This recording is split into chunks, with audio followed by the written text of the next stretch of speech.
Today I'm going to take a closer look at the Rubbermaid Big Max shed, which I've had for about 16 months. But before I get into it, do hit that subscribe button. Lots of interesting videos about smart home products, HVAC, internet access, solar, power walls, and more.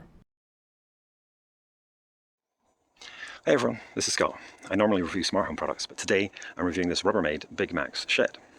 It's 4 feet 8 inches wide, 6 feet 3 inches tall, and 6 feet 4 inches deep. And as you can see, it perfectly fits this spot in our garden and gives us this extra space to store, well, whatever you want really. So let's take a look inside. There's a clasp here that you can padlock if you wish. Each door is 2 feet wide by exactly 6 inches tall.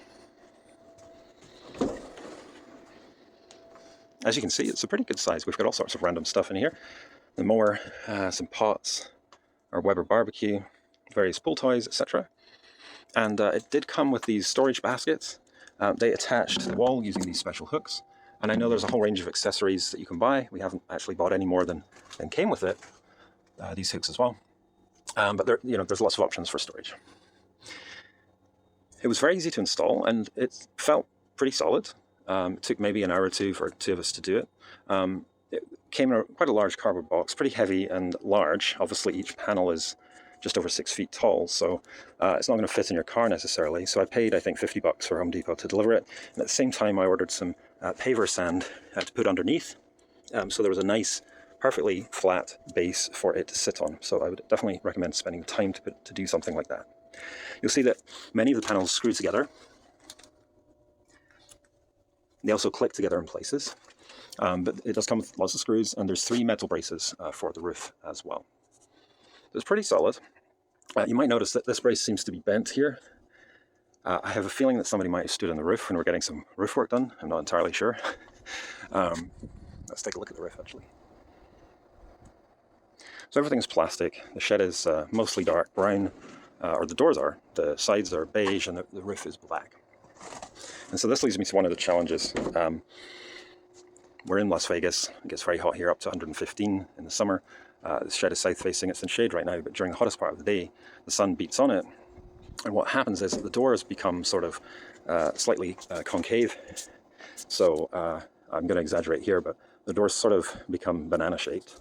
And when that happens, unfortunately, the only piece that isn't tied in with screws are the doors themselves. You can see there's this plastic nub that just goes into this section on the roof. And I'm not sure whether it's the doors bowing outwards or that the roof has become, has had the same problem due to the sun.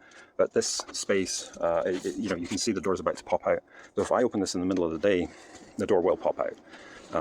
The rest of the time when it's shaded, it's not an issue. When it's closed, it's not an issue. So that's really the only problem with it. Otherwise, I'm happy. But I have to say, I only paid $550. That was 16 months ago in February of 2021. And the price has increased substantially since then. I checked this morning and it's actually $799 right now. So I would recommend it with that caveat about the sun. I think what I could have done was maybe when I got it, I could have painted the doors and the roof with a light colored paint and might have reflected the heat better. I don't know. Yeah, that's the Rubbermaid Big Max shed. If you have any questions, let me know in the comments.